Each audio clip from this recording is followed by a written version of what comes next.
तो 4 क्वाड्रेंट्स हैं, मतलब वो किस-किस में पढ़ाई करवाता है, मतलब वीडियो लेक्चर्स देता है।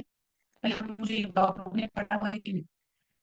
नहीं पढ़ा तो लिख लो फटाफट, और पढ़ रखा है तो मुझे बता दो।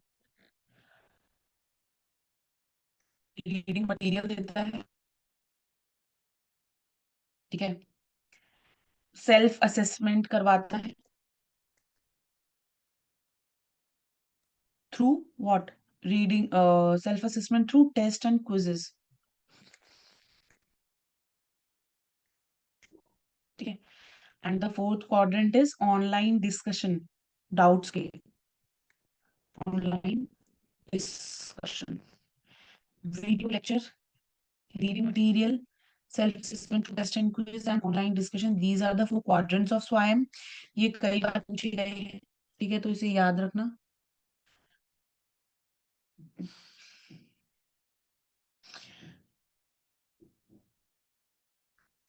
डिस्कशन फोरम बता रहे हो मित्तल के पूछ रहे हो?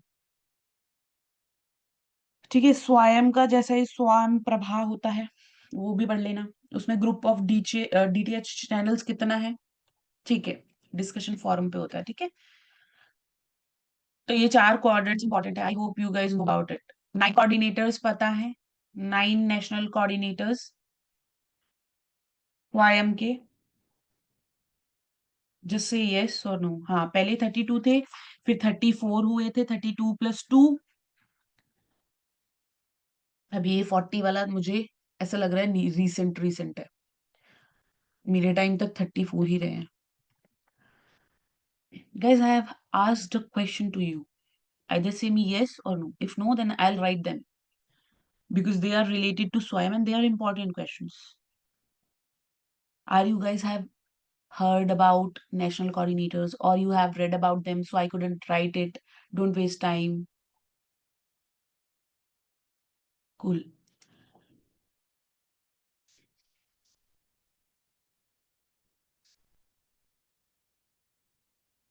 ठीक है, बाकी जो जिन्होंने नहीं बोला है yes, उनके लिए लिख देती हूँ। वो सोच रहे हैं अगर तुम लिख दोगे तो ठीक है, नहीं लिखोगे तो कोई बात नहीं, हम तो ढूंढ लेंगे।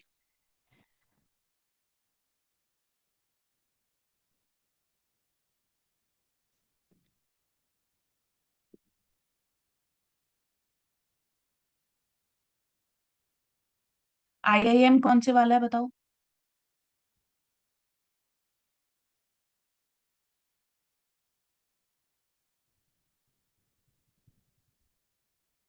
सिटी नाम बताओ सिटी का।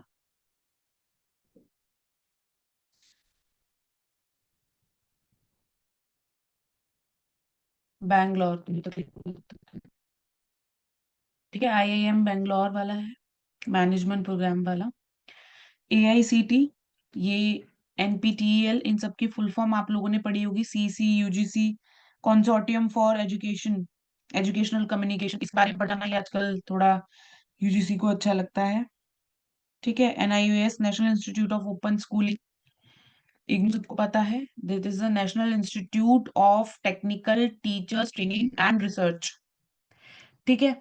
इसके साथ एक चीज और पढ़ जाना स्वयं के साथ, मॉक्स, ठीक है? Massive open online courses, massive open online courses, इसके बारे में थोड़ा सा नॉलेज ले लेना, ठीक है? स्वयं आया किस ईयर में था?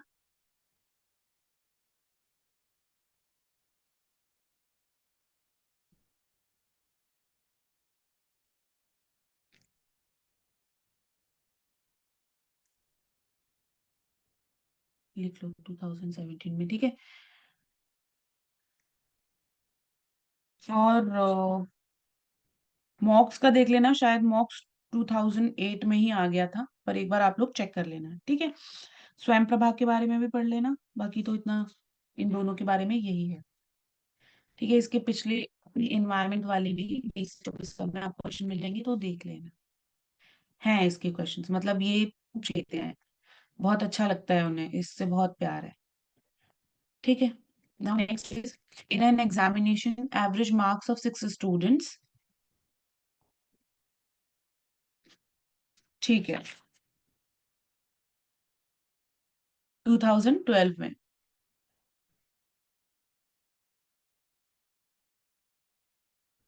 2008 में डेव कॉर्मियर थे, उन्होंने ये यूनिवर्सिटी ऑफ मैनिटोबा में खोला था मॉक्स। ठीक है, वर्ड जब कॉइंड हुआ था, जो मॉक्स वर्ड है वो 2008 में कॉइंड हुआ है, और उसके बाद 2012 में इंडिया में आया है। ठीक है, मैसिव ओपन ऑनलाइन कोर्सेज। तो आप लोग ये check कर सकते हैं, मेरे में 2008 लिखा हुआ था, that's why I have check told you to check. Now इसको बताओ, बहुत इजी सा क्वेश्चन है, क्या लिखा है, in an examination average marks of 6 students is 50।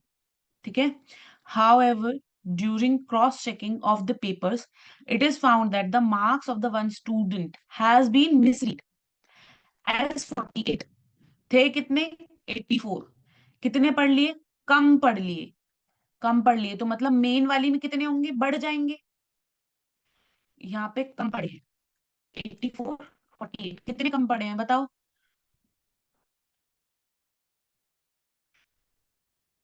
16। 16 कम पढ़े हैं। अंतर देखो, 16 लग रहा है देख के। हाँ, 36। मेन जो एवरेज है उसमें 36 नंबर बढ़ जाएंगे, सिंपल सी बात है। अब इन्होंने बोला in an examination average marks of 6 students is 50। ठीक है, तो मतलब कितना रहा होगा, 300। अब 36 कम बोले हैं तो कितनी हो गई टोटल, 336। ऐड करेंगे ना, क्योंकि हम तो पढ़ना रह गया था।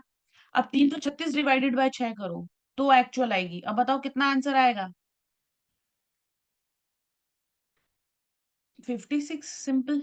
ठीक है, तो ये एवरेज का क्वेश्चन भी आ जाता है, देख लेना एक बार, इजी है। एवरेज के क्वेश्चन तुम्हें पिछले वाले पेपर्स में भी मिलेंगे, यहाँ से एक बार प्रैक्टिस। ये क्वेश्चन बहुत इजी है, अगर तुमने कभी मास कम्युनिकेशन का बस तुम्हें सिर्फ आइडिया भी है ना, और फंक्शंस वगैरह नहीं पढ़े हैं, तो भी तुम्हें आ जाएगा। मास कम्युनिकेशन क्या होता है, जो ब्रॉड लेवल पे करते हैं, radio, TV, newspaper, magazine, films. ठीक है, ऑल ऑफ दिस, जहां पर audience is large and heterogeneous. हर बार आते ऐसे ही क्वेश्चंस हैं, बट प्रॉब्लम ये होती है उस वक्त हम पे इतना प्रेशर होता है, इतना प्रेशर लेके हम पेपर में बैठते हैं कि वो इजी क्वेश्चन भी हमें हार्ड दिखता है। ठीक है, तो इसीलिए बोला है नींद पूरी करके जाना। ऐसा मत सोचना कि आज रात बस मैं सोऊंगा ही नहीं, आज मैं जितना पढ़ूंगा पढ़ लूंगा, नहीं। 8 घंटे की नींद पूरी करके अच्छे से, ताकि जो पहले स्टोरेज करी है दिमाग में वो बनी रहे। नींद पूरी करके खाना पहले खा के देख, ऐसे एकदम बिल्कुल भागते हुए खाना नहीं खाना है। कभी कभार प्रॉब्लम हो जाती है तो फिर वो वहां पे कुछ बच्चे ऐसे भी होते हैं, सर्दी लग रही है, वॉमिटिंग आ रही है, तो वो स्लीपिंग करना है। तुमने इस दिन के लिए बहुत मेहनत करी है, अच्छे से नींद पूरी करके जाओ, हाइड्रेटेड रहो, जूस वगैरह, फ्रूट्स वगैरह ज्यादा खाओ, ऐसे वो वाला तेल वाला खाना मत खा के जाना सुबह नाश्ते में। नींद पूरी करके जाओगे और वहां पे बिल्कुल cool, कुछ भी हो जाए, कुछ भी हो जाए, कुछ भी बिल्कुल कूल। अगर आगे के 30 क्वेश्चन भी नहीं आए कोई बात नहीं, 120 सोचे हैं, 120 का कितना होता है, 240, वो सारे मेरे हैं, ऐसे सोच के करना है तो हो पाएगा। क्वेश्चन इजी होते हैं, वहां पे प्रेशर होता है बस। और नहीं तुम्हें विश्वास होता तो एक बार खुद करके देखना घर आके, जब आ जाएगी ना तो तुम्हें पता चल जाएगा। कभी चेक करना, मैंने की थी, मेरी 5-6 क्वेश्चन का फर्क हमेशा आता है। सिंपल।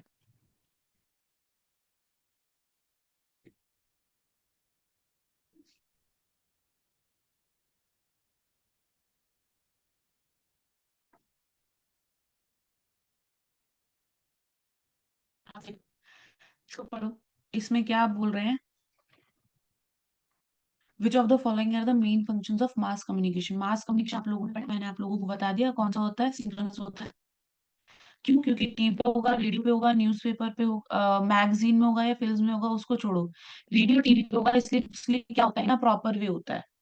ठीक है, तो अब जैसे उसने बताया है, रश्मि ने, सेकंड आंसर होगा, तो क्यों होगा, mass communication detachment of individual from society. भाई सोसाइटी के लेवल पे हो रहा है, लार्ज लेवल पे हो रहा है, तो डिटैच क्यों करें। Indulge in the message creation without worrying about moral consequences. नहीं, सोशली तो मोरल कॉन्सिक्वेंसेज हमें देखने होते हैं। Surveillance of environment.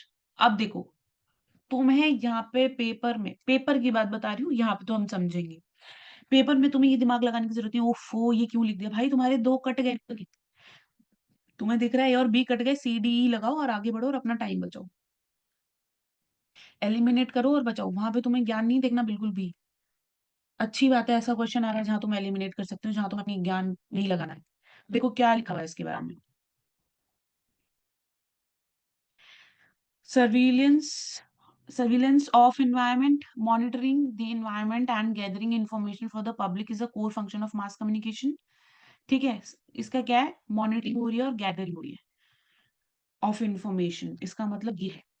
ठीक है, it ensures awareness and preparedness among the people. Transmission of social heritage, इसे ना भी पढ़े तो समझ आ रहा है कि सोशल हेरिटेज का ट्रांसमिशन हो रहा है। Preserving and transmitting cultural values, वहीं से पता चलते हैं आज यहाँ पे क्या हुआ, आज वहाँ पे ये हुआ। Heritage through various forms of communication like media, literature and public discussions. Third क्या है, correlation of parts of society in response to environment. ठीक है, तो रिपोर्ट आएगी या कोई भी बुलेटिन चलेगा तो अगर एनवायरमेंट के बारे में, तो वो हमें पता चल जाएगा, it will going to connect. यही लिखा हुआ है, सिंपल सा क्वेश्चन है, इसमें कुछ ज्यादा समझने की चीज है नहीं। I hope this is clear to everyone.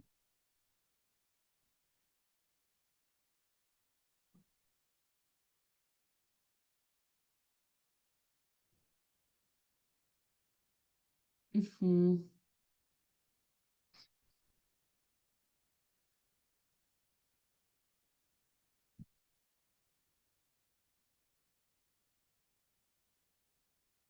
ठीक है, now next is,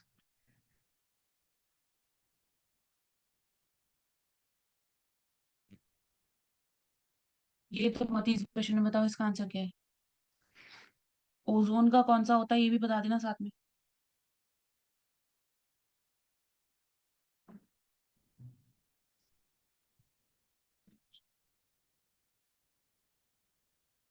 are you guys hearing me? अच्छा ठीक है, खुला हुआ है। Which one of the following is used as a reference for measure of the global warming potential, GWP। Ozone depletion potential के लिए कौन सा यूज होता है, ये भी बता दो। ओजोन डिप्लीटिंग पोटेंशियल के लिए कौन सा यूज होता है,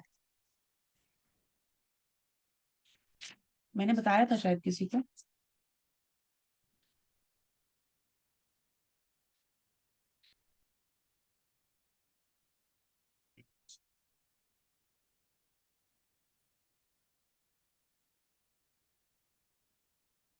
CFC 11, ठीक है, R11 और CFC 11, trichlorofluoromethane. Now next is, ठीक है, अभी देखो CFC देख लिया, देख लिया, इसका मतलब ऑप्शंस पढ़ लिया करो, बता देंगे ऑप्शंस में कि अगली बार क्या पूछने का मन है उनका, या इस रिलेटेड और क्या क्या पूछ सकता है। ये बताओ, इस क्वेश्चन क्या बोला देखो।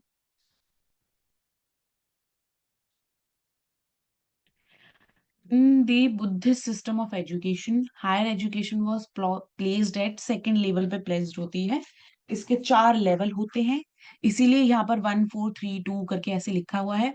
फर्स्ट होता है फाउंडेशन वाला, मतलब basic education, reading writing grammar ये सब बताया जाता है। सेकेंड पर एजुकेशन आई, फिलोसफी, एथिक्स।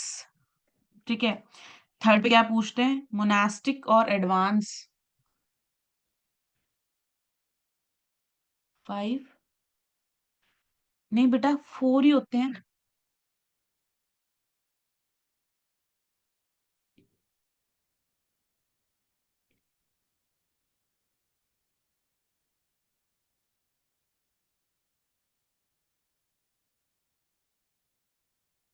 5 होते हैं टोटल।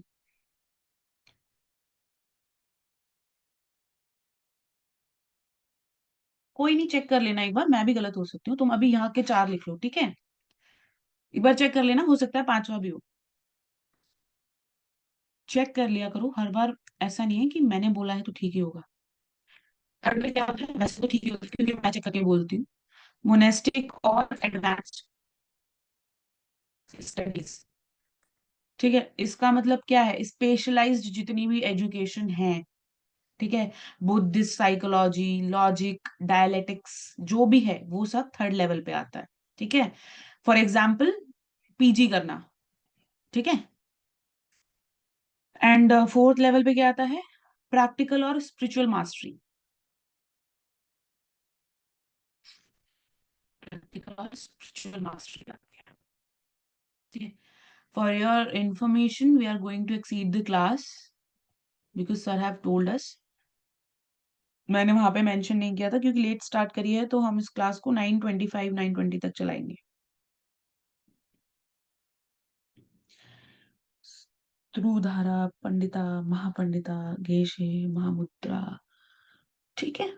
देखो ये मित्तल ने लिखा हुआ है, आप लोग अगर इसको ग्रास्प कर सके तो कर लीजिए, वरना इतना नॉलेज भी काफी है।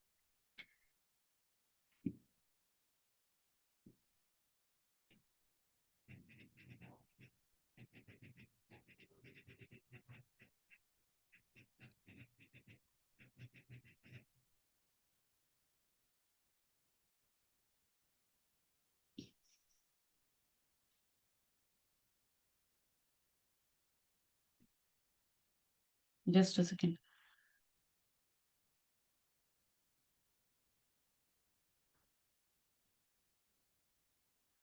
फोर्थ में मैंने बोला जितना भी स्पिरिचुअल होता है।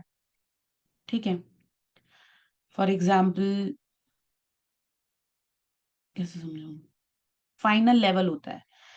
यहाँ पर हम अचीव कर रहे हैं स्पिरिचुअल मास्टरी आ जाए, एनलाइटमेंट बोलते हैं ना हम, अंदर से। Advance meditation, self discipline, higher states of awareness में जाना। ठीक है। निर्वाणा, लिबरेशन, यहाँ पर लिबरेशन अचीव करना होता है निर्वाणा वाला। तो ये होती है फोर्थ स्टेट।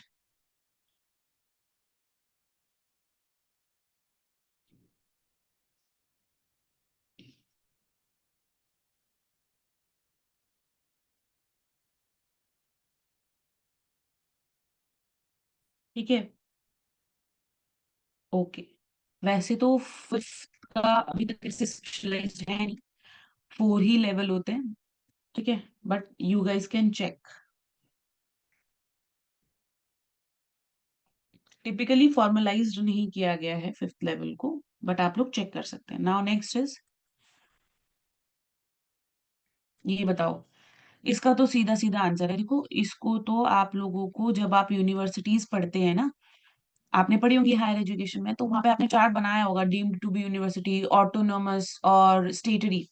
ये अभी जैसे डीम्ड का पूछ लिया, उसका आगे ऑटोनोमस का पूछ लिया, स्टेटरी बॉडीज का पूछ लिया। ठीक है। स्टेटरी बहुत सारी होती है, ऑटोनोमस थोड़ी ही होती है। तो ऑटोनोमस का पूछना आसान है, तो ऑटोनोमस पर जाना।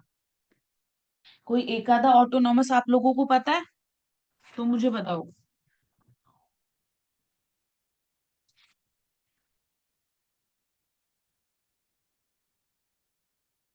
देखो जैसे नैक है, वो ऑटोनॉमस है, national assessment and accreditation council. NCERT autonomous है। ऑटोनॉमस का क्या मतलब होता है कि जो खुद कंपनी अपनी लॉस खुद बनाती है और खुद के लिए काम करती है। Are you getting my point? State के रूल से नहीं चलती है। NBA, national board of accreditation, ये 2010 में ऑटोनॉमस कर दी गई थी। ये क्वेश्चन एक बार पूछा गया था कि जो एनबीए है इसको ऑटोनॉमस बनाया गया, जिसको 2010 में ऑटोनॉमस करा गया था। ठीक है। बट आई कब थी? 1994 में। कुछ लोग ने क्या करा, ये तो पता नहीं कि ऑटोनॉमस का पूछा है, वो 1994 टिक करके चले आए। ठीक है। तो ऑटोनॉमस की मैंने आप लोगों को तीन बता दिए, एनबीए, एनसीईआरटी और NAAC NAAC, NAAC. Is this clear to everyone? अच्छा, इस पे यहाँ पे डीम्ड टू बी यूनिवर्सिटी पूछा है, तो डीम्ड टू बी यूनिवर्सिटी कौन सी होती है, उसके रूल्स पता है आप लोगों को? इसको डीम्ड टू बी यूनिवर्सिटी बोलते हैं।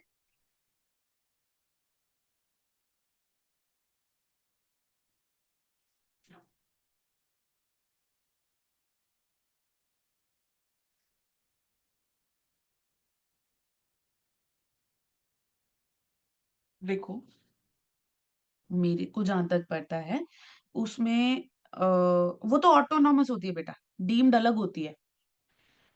ऑटोनॉमस अलग होती है, वो जो खुद के रूल्स खुद बनाती है। डीम्ड टू बी यूनिवर्सिटी जिसको ऑटोनॉमी ग्रांट की जाए by the department of higher education on the advice of the UGC. UGC advice देगी तब हायर एजुकेशन के लिए उसको ग्रांट मिलेगी, ग्रांटेड बाय ऑटोनॉमी दी जाती है।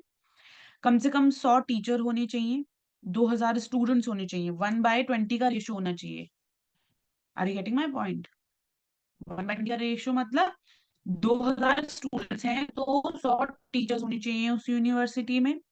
20 years ऑफ एस्टेब्लिशमेंट हो जाना चाहिए उस यूनिवर्सिटी का, उसको यूजीसी से अप्रूव किया जा चुका हो, और अभी भी डीम्ड टू बी यूनिवर्सिटी को अलाउड नहीं होता है। नहीं, 1/20 है, ठीक है, 1/15 नहीं है, घट गया है रेशो, तो चेक कर लेना, ठीक है। रेशो होता है अराउंड अराउंड, उसको चेक कर लेना। अब पहले 1/20 था, 1/15 हो गया होगा, बट इनको अलाउ नहीं होता कि ऑफ कैंपस बना सके, क्योंकि ये एक एफिलिएटेड यूनिवर्सिटी है, तो ऐसा नहीं है कि ब्रांच खोल सकती है ऑफ कैंपस जाके, ठीक है। बट अगर इसको डीम्ड टू बी यूनिवर्सिटी को ऑटोनॉमी मिल जाएगी तो वो कर सकती है। बट जो एप्लीकेशन दे रहा है इंस्टीट्यूट डीम्ड होने के लिए कि उसको ऑटोनॉमी मिले हायर एजुकेशन के किसी डिपार्टमेंट से, तो उसको 20 साल तक चलते चलते हो जाना चाहिए, ठीक है। Is this clear to everyone?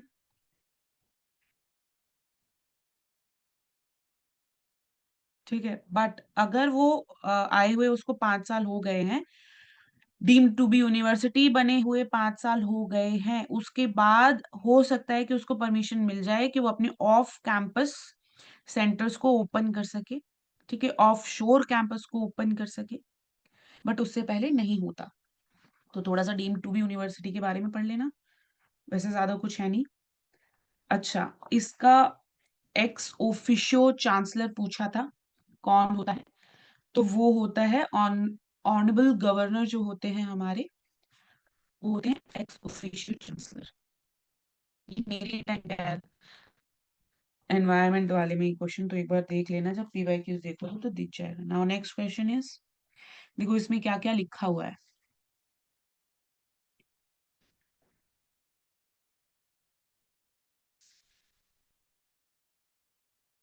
D, Gandhigram rural university Madurai जो है वो डीम्ड टू बी यूनिवर्सिटी है।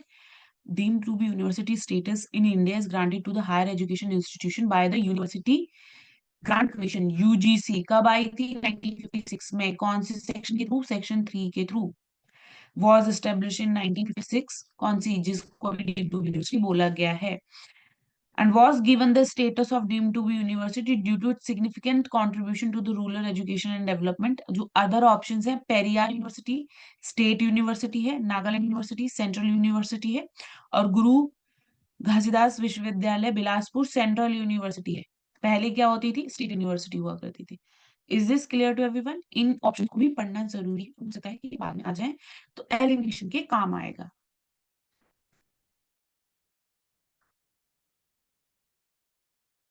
ये बता मुझे जल्दी से।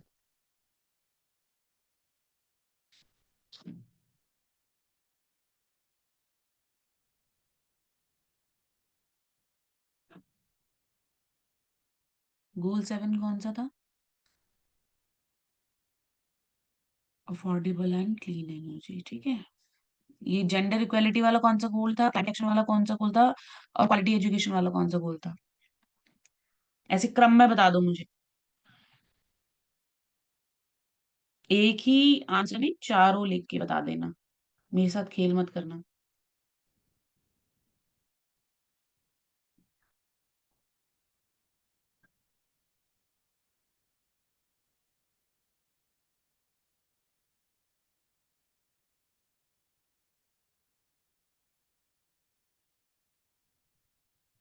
डीम टू बी यूनिवर्सिटी का वैसे इतनी जल्दी चेंज करेंगे नहीं, पीजी वाला है तो वो 1/20 ही होगा, है ना। ये सिर्फ पोस्ट ग्रेजुएशन के लिए 1/15 किया है। अच्छा, 5 12 7 4 चेक कर लेते हैं, कोई बात नहीं रश्मि। देखो,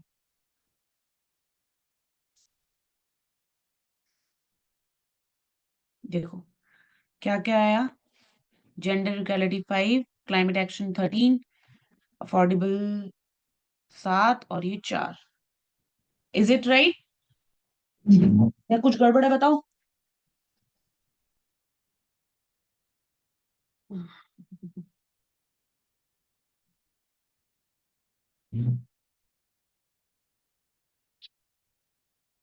क्लाइमेट एक्शन 13 ही है बेटा। ठीक है। हाँ जी। तो ये याद रख लेना, ये बहुत ऐसा क्वेश्चन है कि आ जाएगा तो तुम्हारा जैकपॉट लग जाएगा सीधा सा, इसमें कुछ दिमाग नहीं लगाना, बस थोड़ा सा रिवाइज करना है। नाउ 14, ये तो हमें पढ़ना ही पड़ेगा, ठीक है, because that is something which is not in our basic knowledge में ही नहीं होता। Which of the following is a free and open source content collaboration framework based on the JavaScript that enables the existing CMSS and LMSS? क्या है ये? CMS content management system, CMS learning management system, LMSS. ठीक है। अब इसके लिए H5P use होता है। तो H5P क्या है? H5P is a free and a open source content collaboration framework built using JavaScript. Simple, इतने में ही सब बता दिया कि free and open source content collaboration है, उसका जो फ्रेमवर्क है उसको बनाया गया जावास्क्रिप्ट के थ्रू। It allow users to create, share, reuse interactive HTMLs. HTMLs क्या होता है? फुल फॉर्म पता है एचटीएमएल की?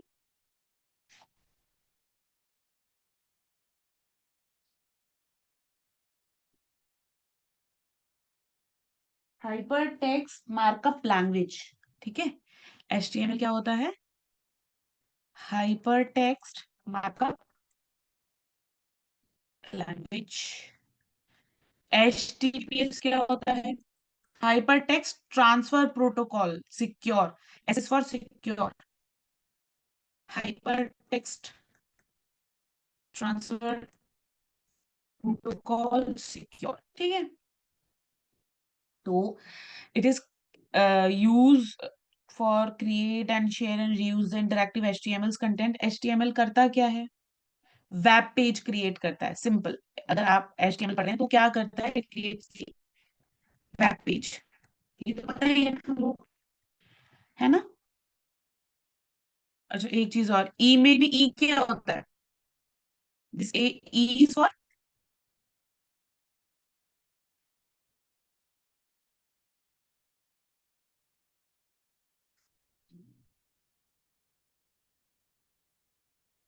It is for electronic. ठीक है, याद रखना, इलेक्ट्रॉनिक में होता है। अब देखो क्या लिखा है, HTML content across various platforms. H5P integrate seamlessly with existing CMS और लर्निंग मैनेजमेंट सिस्टम के साथ इजीली इंटीग्रेट कर लेता है, सच एज मॉडल, वुडप्रेस, ड्रूबल, ये इनके नाम है। ठीक है। और फिर कौन सा क्रिएट कराने के लिए इजी रहता है? Quizzes, presentations and videos. बाकियों के बारे में क्या लिखा हुआ है? प्लेटोगन क्या है? A tool for creating animated videos, not a framework for CMSs and LMSs. MindMister क्या होता है? Mind mapping tool for brainstorming and collaboration, not directly related to content management. And Labster क्या होता है? A platform for the virtual science labs, not a content collaboration framework. ठीक है, so this is a question which we need to एक बार पढ़ लेना, ताकि अगर इससे रिलेटेड कोई क्वेश्चन आए तो आप पढ़ सको, वहां पे कर सको। ठीक है, is this clear to everyone?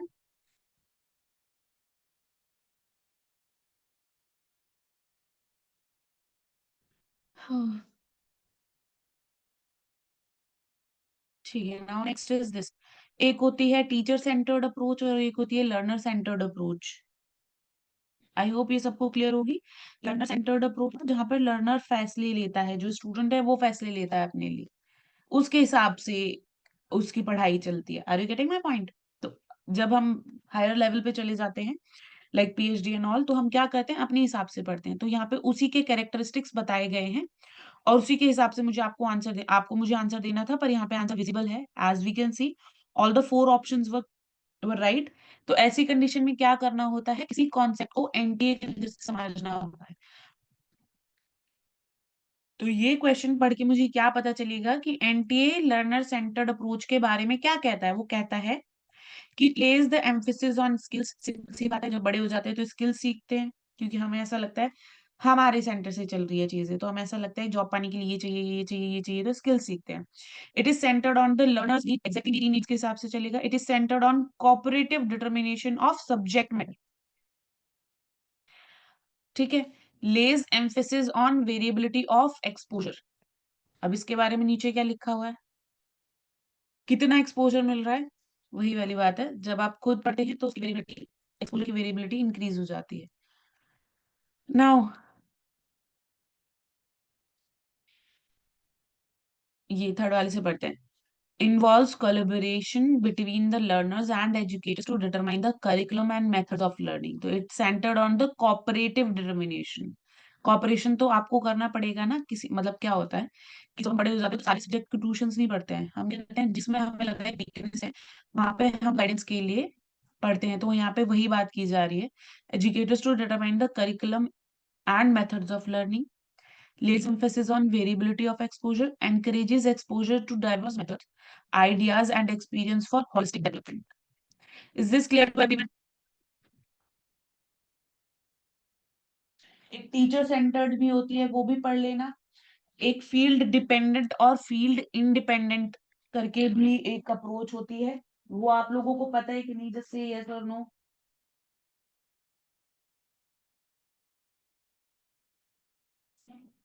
ठीक है। एक फील्ड डिपेंडेंट और फील्ड इंडिपेंडेंट करके भी क्वेश्चन आता है। फील्ड डिपेंडेंट, डिपेंडेंट से मतलब क्या पता चल रहा है कि किसी चीज पर डिपेंडेंट है, तो वहां पे गाइडेंस चाहिए। फील्ड इंडिपेंडेंट मतलब क्या है कि वो इंडिपेंडेंट है, तो उसे गाइडेंस कम चाहिए, सेल्फ रिलायंट होगा। ठीक है। पर वो सोशली इतना अवेयर नहीं होता। तो इसके बारे में आप लोग थोड़ा सा पढ़ लीजिएगा। इज दिस क्लियर और नॉट? फील्ड डिपेंडेंट में पैसिव लर्निंग होती है, फील्ड इंडिपेंडेंट में एक्टिव लर्निंग होती है, कॉग्निटिव होता है। ठीक है। Focus on the details of the curriculum materials, field independent में यही होता है। ठीक है। फील्ड इंडिपेंडेंट वाला compete करना चाहता है क्योंकि वो इंडिपेंडेंट है। दो तरीके की अप्रोच होती है, एक होती है लर्नर सेंटर्ड अप्रोच, एक होती है टीचर सेंटर्ड अप्रोच। ये बहुत इजीली मिल जाती है। इसके साथ एक और होती है फील्ड डिपेंडेंट और फील्ड इंडिपेंडेंट, इसी के जैसे सेम सेम सा कॉन्सेप्ट होता है। तो ये दोनों पढ़ लेना। इज इट यस और नो?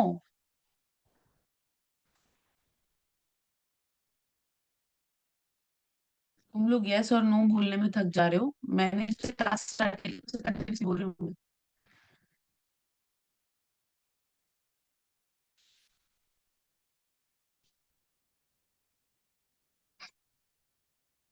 नाउ नेक्स्ट इज ये वाला बताओ, ये तो इजी इजी अभी किया है।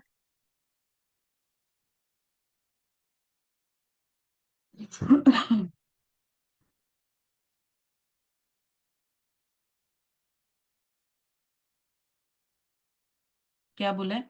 The statements all lions are carnivorous animals is given as a true. A, A मतलब यहाँ नॉट आ गया, ए क्या दिया है, ट्रू दिया है। निकालना क्या है, फॉल्स निकालना है, तो ये फॉल्स हो जाएगा। फॉल्स ऊपर जा सकता है तो ये फॉल्स हो जाएगा, ट्रू नीचे आ सकता है तो ये ट्रू हो जाएगा। फॉल्स फॉल्स बताना है सब। और वो वाले कौन कौन से हैं? एक तो ए हो गया, एक सी हो गया। ए और सी आंसर है। ठीक है। Second is the correct answer.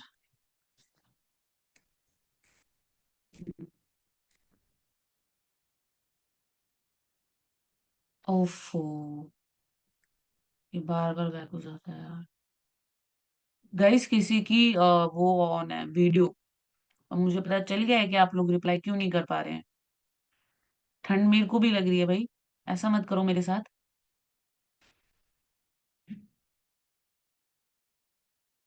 Karuna, close your video.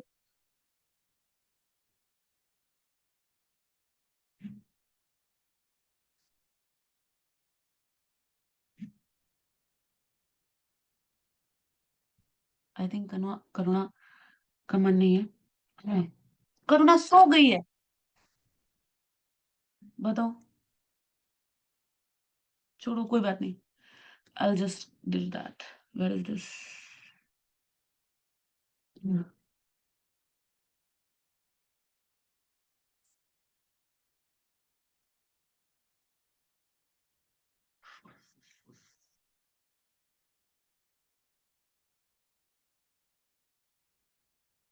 Okay.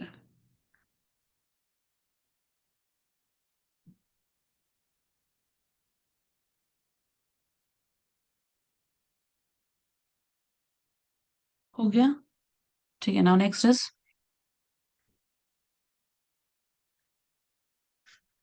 ये देखो, क्वेश्चन नंबर जो 17 है, ये external validity, validity, internal validity, replicability और कॉन्सेप्चुअलाइजेशन। ये क्वेश्चन थोड़ा सा इसके कॉन्सेप्ट्स पढ़ने पड़ेंगे, ये क्योंकि इससे क्वेश्चन आ जाते हैं इजीली।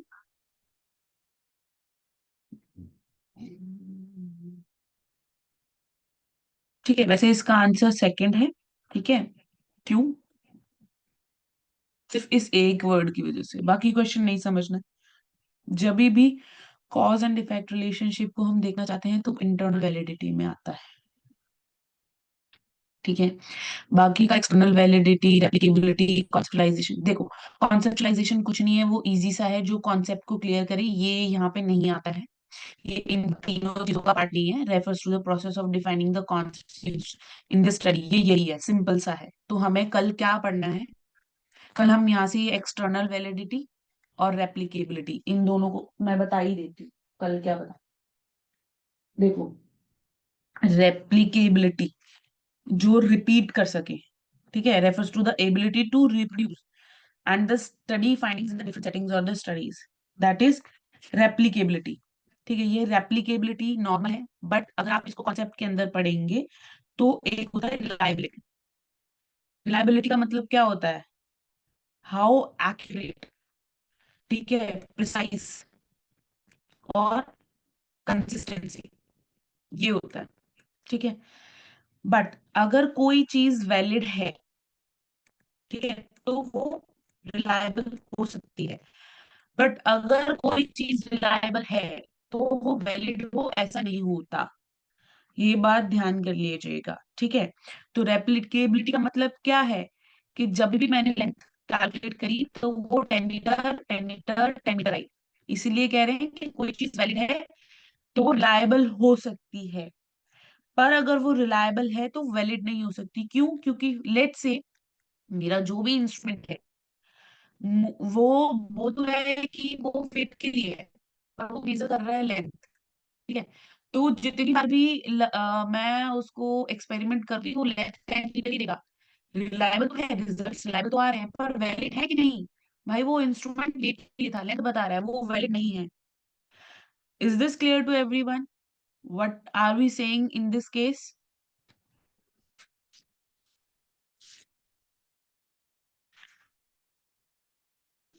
और जो लास्ट वाला होता है एक्सटर्नल वैलिडिटी, वो testing the sample biasness, basically lab experiment के रिजल्ट्स एप्लीकेबल है टू द रियल वर्ल्ड और not, that is external validity. Generalisation हो सकता है कि नहीं, दैट इज एक्सटर्नल वैलिडिटी, कि मेरा जो लैब एक्सपेरिमेंट और रिजल्ट है वो रियल वर्ल्ड में एप्लीकेबल हो पाएगा कि नहीं।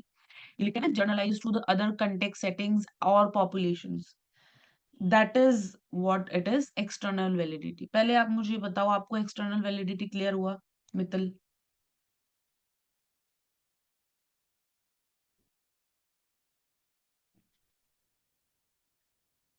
हो गया ना? ठीक है, मैंने इसकी जगह बोला रिलायबिलिटी। रिलायबिलिटी का मतलब ये है कि कोई भी एक्सपेरिमेंट आप कर रहे हो वो सेम ही आ रहा है। ठीक है, सेम आ रहा है, सेम आ रहा है, सेम आ रहा है। तो अगर कोई चीज वैलिड है तो रिलायबल हो सकती है। रिलायबिलिटी का मतलब क्या है? कि कितना एक्यूरेट है, कितना प्रिसाइज है, कंसिस्टेंसी शो कर रहा है कि नहीं कर रहा है, दैट इज रिलायबिलिटी। तो वैलिड चीज रिलायबल तो हो सकती है, रिलायबल वैलिड नहीं हो सकती। मान लो मैंने इस इंस्ट्रूमेंट से कैलकुलेट कर लो, उसके अंदर एरर है, लेंथ की जगह वेट बता रहा है। ठीक है, वो सॉरी, वेट की जगह लेंथ बता रहा है, मुझे कैलकुलेट करना है वेट, और वो बता रहा है लेंथ, हर रिजल्ट सेम आ रहा है, पर बता तो गलत चीज रहा है।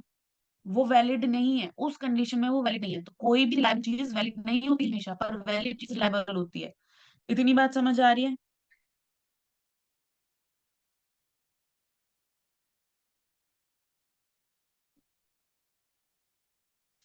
ठीक है, बाकी में इसमें एक आधा वैलिडिटी और होती है। फेस वैलिडिटी होती है, ठीक है, कंटेंट और क्राइटेरिया और कंस्ट्रक्ट वैलिडिटी होती है, ये तीन वैलिडिटी और होती हैं। अभी पढ़ लो यार, जस्ट ये खत्म करके फिर क्लास एंड करते हैं, ठीक है। देखो फेस वैलिडिटी क्या होती है, छोटे छोटे बता देते हैं कि आप किसी चीज को देख के प्राइमा फेसिया से ही मेजर कर सकते हो, ठीक है। Measure through the surface, surface से ही पता कर लो, दैट इज फेस वैलिडिटी। मतलब कोई पेपर सामने पड़ा है, तुमने उसका पहला क्वेश्चन पढ़ा और क्वेश्चन आउटलुक करते ही तुमने बता दिया अरे ये पेपर तो मैथ्स का है, दैट इज फेस वैलिडिटी, ठीक है। उसके बाद आती है content validity, CONTENT validity. Content validity क्या होती है कि कितना कंसेप्ट क्लियर हो रहा है, किस तरीके से उसको कंस्ट्रक्ट किया गया। अगर हम पेपर की बात करें, कंटेंट नाम आ गया ना, कंटेंट उससे रिलेट करो। तो अगर मैंने एक पेपर डिजाइन किया है तो उसको उसको कंस्ट्रक्ट करने का क्या है कि क्या वो सारे इंपॉर्टेंट और वैलिड पॉइंट्स को कवर कर रहा है कि नहीं, cover all important and valid points, yes और नो, ये was go under the content validity, ठीक है। एक होता है criteria validity, first second and third. एक होता है क्राइटेरिया वैलिडिटी। क्राइटेरिया वैलिडिटी में क्या होता है कि मैंने कोई नया टेस्ट बनाया है, ठीक है। अब मैं उसको कोरिलेट कर रही हूँ किसके साथ, ऑलरेडी एस्टेब्लिश्ड एग्जिस्टिंग टेस्ट के साथ, या फिर आप उससे उसमें स्टैंडर्ड टेस्ट भी कह सकते हैं। दैट इज क्राइटेरिया वैलिडिटी, ठीक है। लेट्स से मैंने समझ जाओ कि इमोशनल इंटेलिजेंस के ऊपर कोई टेस्ट बनाया है, मैंने उसमें नया टेस्ट बनाया है, तो मैं देखना चाहती हूँ कि जितने डोमेन्स मैंने कवर करे हैं वो सही है कि नहीं है, तो इसके लिए मैं कोई एक स्टैंडर्ड टेस्ट निकालूंगी और उससे मैच कर लूंगी। That is criteria validity.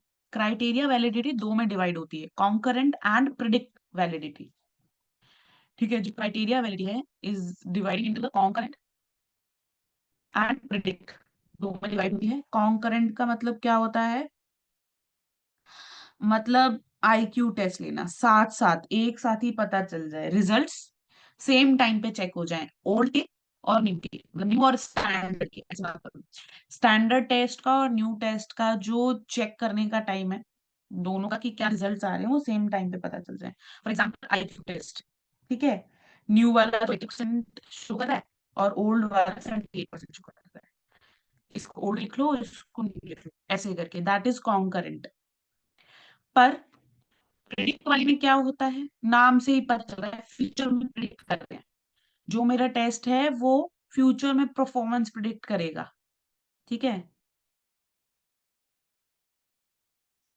For example जीनेट का एग्जाम्पल लिया, एमबीए करने के लिए उसमें हायर परसेंटेज आ गई, अभी उसने एमबीए कर नहीं ली है, अभी वो कहीं कुछ मैनेज नहीं कर रहा है, बट जीनेट के स्कोर देख के तुम कह दोगे कि ये फ्यूचर में अच्छा एमबीए करेगा। Are you getting my point, या इसकी परफॉर्मेंस अच्छी रहेगी क्योंकि बच्चे के जीमेट के स्कोर हाई आए हैं। Is this clear to everyone till this point? कहीं बाकी सब भी कंबल रजाई तो नहीं ओढ़ के बैठ गए हैं? द सेम यस और नो? क्लियर।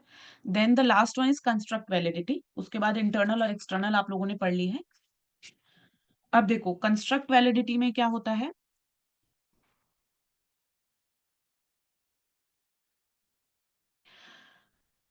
जिसको हम डायरेक्ट ऑब्जर्व नहीं कर सकते उसको कंस्ट्रक्ट वैलिडिटी कहते हैं, जिसको हम डायरेक्टली ऑब्जर्व नहीं कर सकते उसको कंस्ट्रक्ट वैलिडिटी कहते हैं। डिप्रेशन अच्छा बहुत चल गया, ठीक है। तो ये समझ लो कि जिसको डायरेक्टली ऑब्जर्व नहीं कर सकते ना, उसको बोल देते हैं, इसके दो होते हैं, एक होता है कन्वर्जेंट, कन्वर्जेंट और एक होता है डाइवर्जेंट, ठीक है। डाइवर्जेंट में हम डिसिमिलैरिटी देखते हैं, चेक करके कि अच्छा ये तो ऐसा नहीं है, ये सिम्टम तो ऐसा नहीं होता, ये अलग है, ठीक है। और कन्वर्जन में एस्पेक्ट सेम रहता है, फॉर एग्जाम्पल नेट और सेट, ठीक है, दोनों का एस्पेक्ट क्या है, सेम है, प्रोफेसर के लिए होता है, ठीक है। इन दोनों के बीच की जो एनालॉगी है वो सिमिलर है, कंपैरिजन सेम है, पर यहाँ डाइवर्जन एंड डिसिमिलैरिटी देखते हैं। So these are the all kinds of validity जो आप लोगों से पूछी जाती है। वैलिडिटी का मतलब क्या होता है? जो intend to be measure, what is intend to be measure, जिसको हम मेजर करना चाह रहे हैं। मैथ्स के क्वेश्चन पेपर में मैथ्स का ही पार्ट पूछा जाए, दैट इज वैलिडिटी। रिलायबिलिटी आप लोगों को बता दिया, जो एक्यूरेट, प्रिसीजन और कंसिस्टेंसी होती है। Base validity, content, criteria and construct, external and internal, इतनी ही वैलिडिटी आती है और वैलिडिटी नहीं आती है। अगर अभी इसमें किसी को कोई डाउट है तो पूछो।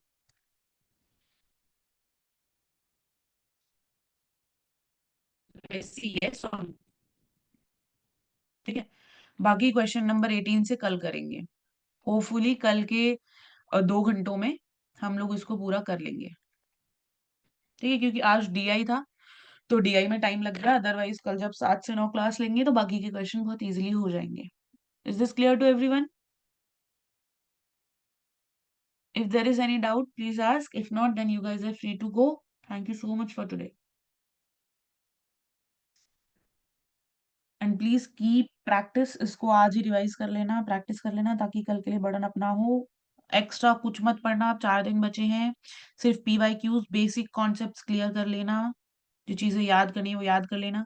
ये अक्लमंदी मत चलाना कि मैं जाके इधर क्वेश्चन देखूं या उधर क्वेश्चन देखूं या नए क्वेश्चन करूं, नहीं, जितना करा है सिर्फ उसी को पढ़ना है।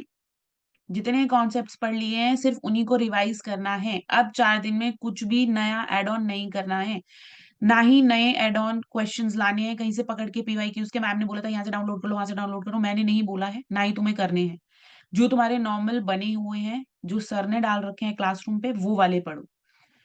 और जितना कॉन्सेप्ट पता है सिर्फ उसी को ग्रास्प करो, उसी को रिवाइज करो। अगर तुमको 80% अच्छे से आता होगा तो 80% अच्छे से तुम वहां पे करके आओगे। और अगर 100% करने के चक्कर में वो 80% भी अच्छे से नहीं आता होगा तो वहां प्रॉब्लम हो जाएगी, ठीक है। चलो बाय।